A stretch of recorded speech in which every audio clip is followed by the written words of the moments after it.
तर सांगलीच्या जागेवरून काँग्रेस आणि ठाकरे गटात कलगीतुरा लागलाय। उद्धव ठाकरेंनी सांगलीचा उमेदवार जाहीर केला ते योग्य नाही असं नाना पटोलेंनी म्हटलंय।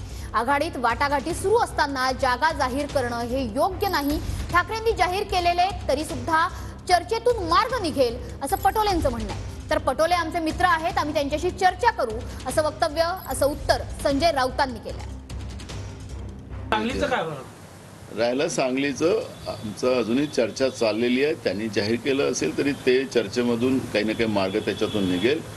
आज संध्याकाळपर्यंत त्याच्यातलाही मार्ग निघेल अशी आमची अपेक्षा आहे। पण आता अलायन्समध्ये राहून सुद्धा काल उद्धव ठाकरे साहेबांनी ज्या पद्धतीने जाहीर केलेलं आहे ते खऱ्या अर्थानं आहे प्रॉब्लेमॅटिक, पण तरीसुद्धा आम्ही त्याच्यातला मार्ग काढण्याचा प्रयत्न करू। आम्ही त्यांच्याशी चर्चा करू, दिल्लीतल्या प्रमुख नेत्यांशी, नाना पटोलेंशी। त्या संदर्भात सांगली संदर्भात सविस्तर चर्चा झालेली आहे। नाना पटोले हे आमचे मित्र आहेत, काँग्रेस पक्षाचे अध्यक्ष आहेत। त्यातून मार्ग कसा काढायचा तो आम्ही पाहू।